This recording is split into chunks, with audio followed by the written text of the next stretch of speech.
सभी को राधे राधे। आज हम चंबल नदी की सहायक नदी की बात करेंगे। उसमें चंबल नदी की जो सहायक नदी है वो काली सिंध नदी है।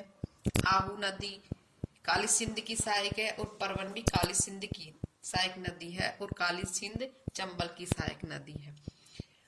काली सिंध नदी देवास एमपी से निकलती है और बिंदा गांव राजस्थान के अंदर है। वहां जाकर के ये राजस्थान में प्रवेश करती है। वहां जाने के बाद में यहाँ गागरोन का दुर्ग बना हुआ है जो दो नदियों के संगम पर बना हुआ है।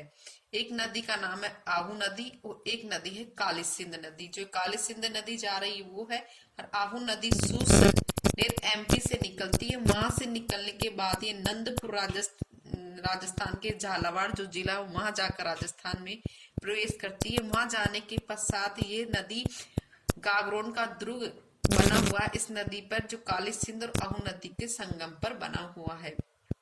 इसके बाद में इसमें काली सिंध बांध बना हुआ है, झालावाड़ के अंदर ही बना हुआ है। काली सिंध जो बांध है उसको हरिश्चंद्र बांध के नाम से भी जानते हैं।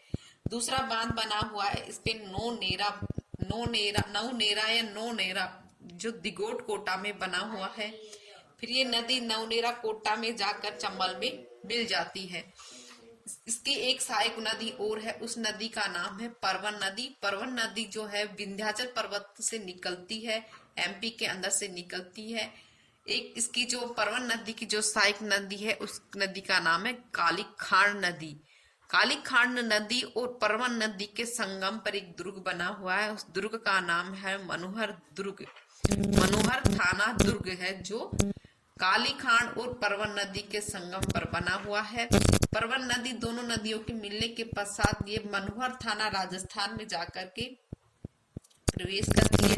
वहां प्रवेश करने के पश्चात ये है आगे बढ़ती है तब इसमें शेरगढ़ दुर्ग बना हुआ है परवन नदी पर। और शेरगढ़ अभ्यारण्य जो है बारा के अंदर वो भी यही इसी नदी पर बना हुआ है। ये दोनों बारा के अंदर, शेरगढ़ दुर्ग भी बारा में है, शेरगढ़ अभ्यारण्य भी बारा के अंदर है।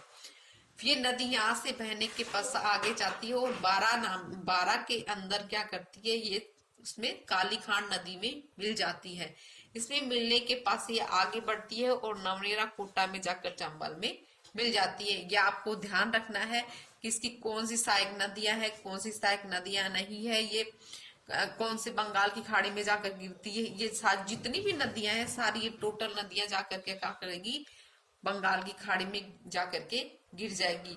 चंबल नदी जाकर के यूपी के इटावा में जाकर मिलती है, यमुना में मिल जाती है।